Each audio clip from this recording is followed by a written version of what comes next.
திராவிடம்னா என்ன? திராவிடம் அப்படிங்கிறது ஐடியால ஸ்கிப் பண்ணிடுறேன். பாத்தீங்களா? எல்லாத்துக்கும் ஒண்ணுமே தெரியல. ஏங்க இந்த திராவிடம்னா என்னங்க அப்படின்னு சொல்கிற கேள்வியை தமிழக வெற்றி கழகத்திலிருந்து நான் தான் பெரிய ஆள், எனக்கு இங்கே எதுவுமே சரியில்லை அப்படின்னு சொல்லி திராவிட முன்னேற்ற கழகத்துக்கு போய் சேர்ந்தாங்கல்ல, அவங்கக்கிட்ட கேட்டிருக்காங்க. திராவிடமா அப்படிலாம் ஒரு கேள்வி என்கிட்ட கேட்காதீங்க, ஸ்கிப் பண்ணுங்க அப்படின்னு சொல்லியிருக்கு அந்த பொண்ணு. அது மட்டும் இல்லாமல் பல உருட்டல்கள். இப்போ புதுசாக விடுதி அப்படிங்கிறது ஆரம்பிச்சாங்க இல்லையா, பெண்களுக்கான கட்டணமில்லா விடுதி அப்படிங்கிறது. ஒரு நாள் இருந்திருக்கேன். காசு வந்துட்டு பேருக்கு தான் கட்டணமில்லா விடுதி, அது கட்டணம் கொடுத்துட்டு தான் நாங்கள் தங்கினேன். பேருக்கு இம்ப்ளிமெண்ட் பண்றாங்களே தவிர உள்ள போய் இன்டெக்டா பார்த்தோம்னா அது இல்லை. தோழி விடுதியில நான் ஒரு நாள் தங்கியிருக்கேன். ரொம்ப வந்துட்டு ஒரு நீட்டான ஆம்பியன்ஸ், அதாவது எந்த வகையிலையும் செக்யூரிட்டி லேக் இல்லாம ப்ராப்பரா ஒரு செக்யூரிட்டி அண்ட் உள்ள இன்சார்ஜ் நமக்கு தேவையானதை செஞ்சு கொடுக்கறதுக்கு உள்ள ஒரு இன்சார்ஜ் ஒரு லேடி இருப்பாங்க. அந்த பக்கம் இருக்கும்போது திராவிட கட்சிகள் ரொம்ப பொய் சொல்கிறாங்க. இந்த பக்கம் வந்த பிறகு அவங்கெல்லாம் உண்மையின் மறு உருவம், நல்லா பிழைக்க தெரிஞ்ச பொண்ணுமா அப்படின்னு சொல்லி எல்லாரும் கமெண்ட்ஸில் வயிறார வாழ்த்தி விடுறாங்க அந்த பொண்ணை. நாமளும் நம்ம பங்குக்கு வாழ்த்தி விட்டுறலாம். இது ஆழமான அரசியல் சதுரங்கம்.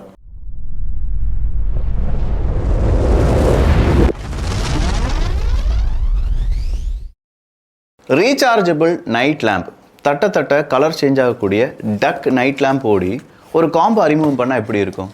இதுக்கான டீட்டெயில்ஸ் இந்த வீடியோக்கு எண்டில் இருக்குது, லிங்க் கீழே டெஸ்கிரிப்ஷனில் இருக்குது, வேணுங்கிறவங்க பார்த்துக்கோங்க. ஸோ இந்த அரசியல் அப்படின்னு சொல்லும்போது ஏகப்பட்ட பிரச்சனைகள் இருக்குல்ல. இந்த அரசியல் பேசுகிறதுக்கு பழகிறதுக்கு நாமெல்லாம் இவ்வளோ பழகிறதுக்கே இவ்வளோ கஷ்டப்படுறோமே. 20 வயசு பாப்பா அது எப்படி அந்த அரசியல் பழகி ஒரு கட்சியிலேருந்து இன்னொரு கட்சிக்கு தாவி நல்ல போஸ்டிங் வாங்கி, அது வேறு லெவல் மைண்டு போலப்பா. அந்த மைண்டெலாம் நமக்கு வராது போல். நாம் கடைசி வரை யூடியூப் வீடியோ போட்டுக்கிட்டே இருக்க வேண்டியதான், நீங்கள் கேட்டுக்கிட்டே இருக்க வேண்டியதான். திடீர்னு பார்த்தா இன்னொரு செய்தி ஒன்று வெளியானது. அந்த செய்தி வேறு எங்கேருந்து இல்லை, தமிழக வெற்றி கழகம் சார்பாகத்தான். சாதிவாரி கணக்கெடுப்பு அப்படிங்கிறது. இந்த சாதிவாரி கணக்கெடுப்பை உடனே நடத்த வேண்டும் அப்படின்னு சொல்லி ஒரு பக்கம் பாட்டாளி மக்கள் கட்சி கேட்டுட்ருக்காங்க, இன்னொரு பக்கம் நாம் தமிழர் கட்சி கேட்டுட்ருக்காங்க, அதிமுக இப்போ கேட்க ஆரம்பிச்சிருக்காங்க, பாஜக சீக்கிரம் நாங்கள் சாதிவாரி கணக்கெடுப்புலாம் செஞ்சுருவோன்னு சொல்லியிருக்காங்க. ஆனால் திமுக சாதிவாரி கணக்கெடுப்பு வேணால் எடுத்திருந்திருக்கலாம். கடைசி வரை அவங்க எடுக்காமல் விட்டுட்டாங்க. 4 வருஷங்கள் முடிஞ்சிருச்சு. இப்போ மறுபடியும் சென்ட்ரல் லெவலில் சாதிவாரிய கணக்கெடுப்பு நடத்த போகிறாங்கன்னு சொன்னோன்னே, எப்பா இந்த பிரச்சனை ஸ்டேட் லெவல்லேருந்து பிரிஞ்சு அப்படியே சென்ட்ரல் லெவலுக்கு போயிடுச்சுப்பா அப்படின்னு சொல்லி பெருமூச்சு விட்டுட்டு இருக்கிற நேரத்தில் தான் திமுக அரசாங்கத்துக்கு இன்னொரு பக்கம் இருந்து ஒரு குடைச்சல் வந்திருக்கு. அது வேறு யாரும் கிடையாது, விஜய் அண்ணா தான். அவர் என்ன சொல்லியிருக்கார் அப்படின்னு கேட்டால், சாதிவாரி கணக்கெடுப்பு விஜய் வலியுறுத்தல். மத்திய அரசு நடத்தும் சாதிவாரி கணக்கெடுப்பானது உண்மையான சமூக நீதியை நிலைநாட்டுவதாக இருக்க வேண்டும். தமிழ்நாடு அரசு ஒவ்வொரு வகுப்புக்குமான விகிதாச்சார பிரதிநிதித்துவம் சமூக நிலை குறித்து ஆய்வை மேற்கொள்ள வேண்டும். விகிதாச்சார பிரதிநிதித்துவம் அப்படின்னு சொல்லி இங்கே ஒரு வார்த்தையை சொல்லியிருக்கோம். அது என்ன அப்படிங்கிறத நல்லா கவனிச்சிங்கன்னா உங்களுக்கே தெரியும். இங்கே நேற்று திருமாவளவன் அவர்கள் கேட்ட மாதிரி எஸ்சி இளைஞர்கள் இங்கே வந்து சினிமாவுக்கு அடிமையாக போயிடுவாங்கன்னு சொல்லி கொஞ்சம் பேர் சொல்லிட்டு இருக்காங்க அப்படின்னு சொல்லி ஒரு குரூப்பை மட்டும் எடுத்து அவருடைய அரசியலை நடத்தி கொண்டிருக்கிறார் அப்படிங்கிறத பார்த்தோம். இதே மாதிரி ஒவ்வொரு அரசியல் தலைவர்களும் இல்லாட்டி சில அரசியல் கட்சிகள் ஜாதிக்காகவே இருக்கக்கூடிய கட்சிகள் அப்படிங்கிறது இருக்குது. இந்த கட்சிகள் என்ன செய்கிறாங்க, ஏன் சாதி மக்களுக்கு நான் இதை வாங்கி தருவேன், ஏன் சாதி மக்களுக்கு நான் இதை வாங்கி தருவேன் அப்படின்னு சொல்லி அந்தந்த சாதிக்கு உழைத்து கொண்டிருக்கிறார்கள். பாருங்களேன், எவ்வளோ சாதியை பற்றி பேசுகிறோம், ஆனால் இது சாதியை ஒழித்த மண் அப்படின்னு சொல்லி பீத்திக்குவோம். ஆனால் இங்கே பிரச்சனை என்ன அப்படின்னா, சாதி ஒழியவே இல்லை, மறைந்திருக்கிறது, அவ்வளோதான். மறைந்திருக்கிறதுனா வேறு ஒன்றுமே இல்லை. ஒரு வீட்டுக்கு நீங்கள் போகிறீங்க, அந்த வீட்டுக்கு பின்னாடி ஒரு ஆள் மறைந்திருக்கிறார். சாதியை அவரை ஒழித்து விட்டோம் அப்படின்னா, அவரை பார்க்காதனால அவரை ஒழித்து விட்டோம் அப்படின்னு நீங்கள் சொல்லலாம். ஆனால் அவர் மறைந்திருக்கிறது கொஞ்சம் பேருக்கு தானே தெரியும்.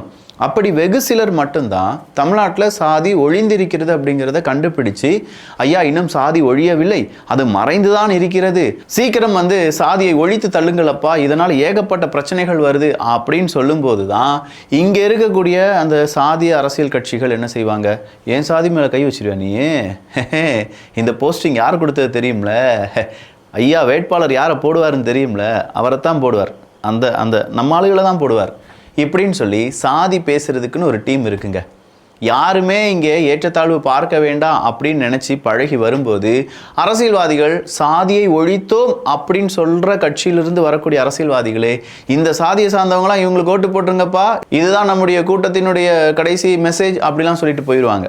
ஸோ இந்த இடத்துல சாதிவாரி கணக்கெடுப்பு எடுத்தால் என்ன நடக்கும்? இவ்வளோ நாள், இவ்வளோ வருடங்கள், நாட்கள்லாம் வேண்டாம், இவ்வளோ வருடங்கள் சில சாதி மக்கள் நிறைய பேர் இருப்பாங்க. ஒரு 500 பேர் இருக்காங்கன்னு வச்சுக்கோங்க. இன்னொரு சாதி மக்கள் ஒரு 5000 பேர் இருக்காங்கன்னு வச்சுக்கோங்க. 500 பேருக்கும் ஒரு சலுகை, 5000 பேருக்கும் ஒரு சலுகை அப்படிங்கிறத அக்செப்ட் பண்ண முடியுமா? ஆல்ரெடி சாதி வாரிய கணக்கெடுப்பு எடுக்கிறதே எந்த சாதியை சார்ந்தவங்க எவ்வளவு நிலைமையில் இருக்காங்க, அவங்க எத்தனை மக்கள் தொகையில் பின்தங்கி இருக்காங்க, அவங்களுக்கு நம்ம என்ன சலுகைகள் கொடுக்குறோம், அந்த சலுகைகள் எப்படி அடுத்த கட்டமாக அடுத்த சாதியினருக்கும் சரியாக போய் சேர வேண்டும் அப்படிங்கிறது தான். ஸோ இங்கே நிறைய ஒரு கேப் இருக்குது. அதை ஃபில் பண்ணணும்னா சாதி வாரிய கணக்கெடுப்பு எடுத்தே ஆக வேண்டும் அப்படின்னு சொல்கிற கோஷ்டியில் இப்போ யாரும் இணைந்திருக்கிறார்கள்? விஜய் அவர்களும் இணைந்திருக்கிறார்கள். அடுத்ததா வேறொரு காமெடி நடந்துச்சு. சார், நவீன யுகத்தில் இந்த மாதிரி காமெடிலாம் யாரும் செஞ்சுட்டு இருக்காங்க, இதுக்கு பிளான் போட்டு கொடுத்தது யாருன்னு தெரிஞ்சு அவங்களுக்கு ஆஸ்கார் அவார்டு கொடுக்கணும், இல்லாட்டி அமைதிக்கான நோபல் பரிசை கொடுக்கணும். அப்பா எதற்காக அப்படின்னு கேட்டால், தமிழக வெற்றி கழகத்திலிருந்து திமுகவுக்கு நிறைய பேர் அந்த கொடி இருக்குது பார்த்தீங்களா, தமிழக வெற்றி கழகத்தினுடைய கொடி, அதை கழட்டி கீழே போட்டுட்டு விஜய் அவர்களுடைய ஃபோட்டோவை கிழிச்சிட்டு தமிழக வெற்றி கழகத்தில் அங்கே நிம்மதியே கிடையாது, அங்கே மரியாதையே கிடையாது, அதனால் நான் திமுகவில் வந்து இணைந்து விட்டேன். ஸ்கிரிப்ட் சூப்பராக இருக்குங்க, நல்லா இருக்கு இந்த ஸ்கிரிப்ட் அப்படின்னு சொல்லி பார்த்துட்டு இருக்கிற கொஞ்ச நேரத்தில் திருவெற்றியூரில் யாரெல்லாம் கிழிச்சு போட்டாங்களோ அதில் சில பெண்கள் பேட்டி கொடுக்குறாங்க. என் பேர் செல்வராணி. எனக்கு வந்து கால் பண்ணாங்க, திமுக வந்து அப்பா கால் பண்ணாங்க, லோன் மீட்டிங், லோனுக்காக உங்களை கூப்பிடுவாங்க சொல்லி கூப்பிட்டாங்க. ஆனால் உறுப்பினர் யாரோ ஒருத்தர் உறுப்பினர்காரர் என் கிட்ட கொடுத்து அதை கீழே வச்சு எங்களை உட்காச்சு நாங்கள் வந்து விஜய் கட்சி, நம்ம கட்சியில இருந்து அந்த கட்சி திமுக கட்சி போகாம எங்களை ஏமாற்றி அந்த வேலை பண்ணிட்டாங்க.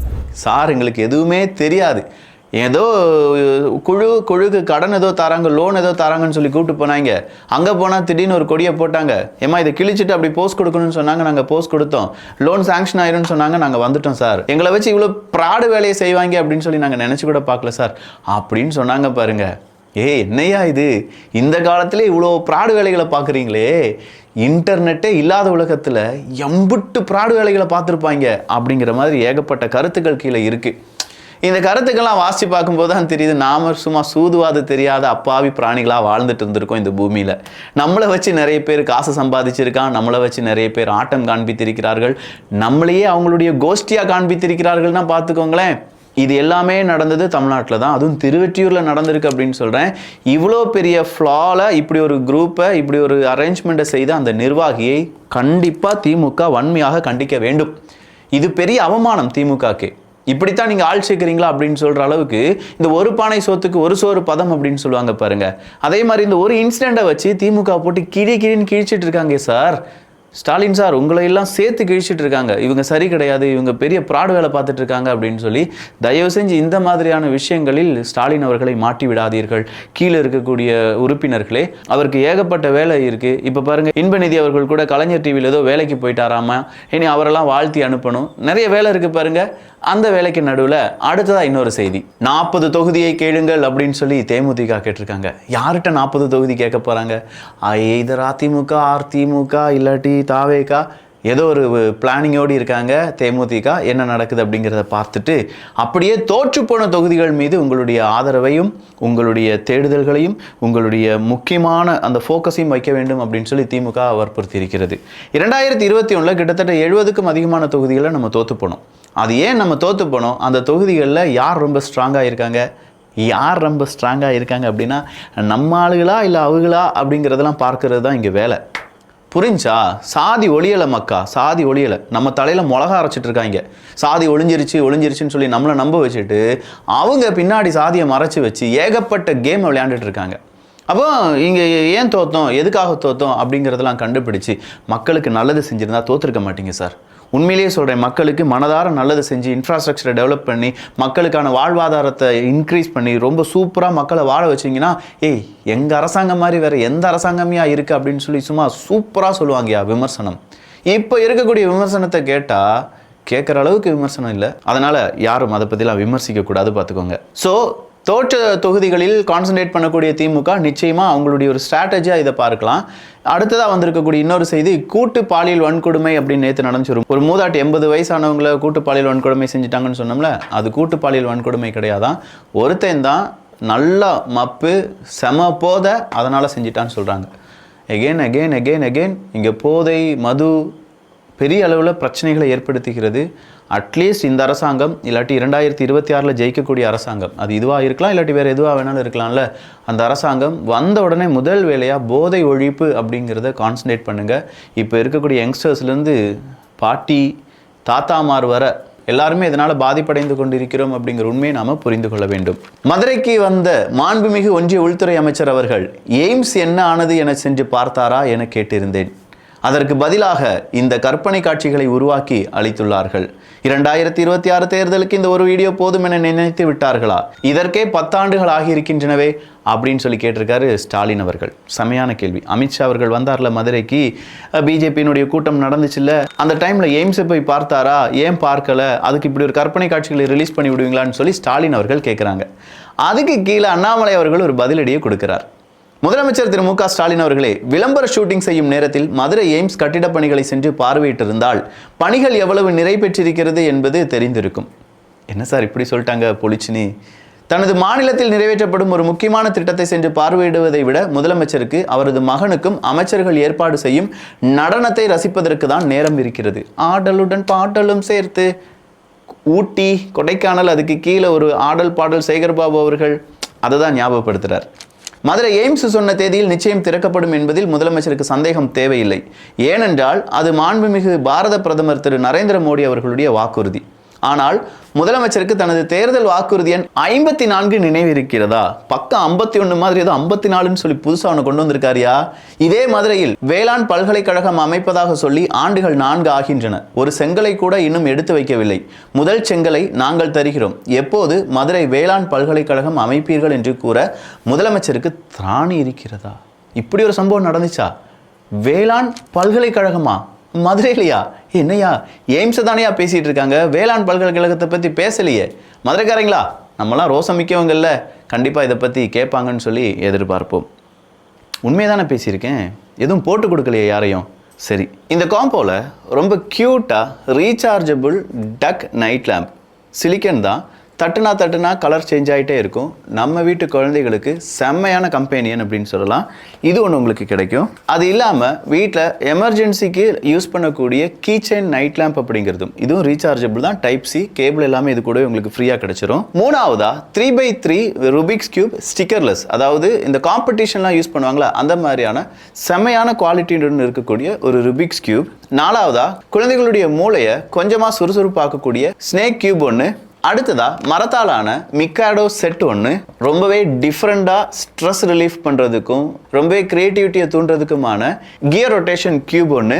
அடுத்ததா கிட்ஸ் பெஸ்ட்டில் one of the best product, நம்முடைய குழந்தைகளுடைய மூளை வளர்ச்சிக்கும் அவங்களுடைய ஞாபகத்திறனுக்கும் வேறு லெவல் சப்போர்ட் கொடுக்கக்கூடிய ஃபிங்கர் டிப் ரொட்டேஷன், அது ஒன்று உங்களுக்கு கிடைக்கும்.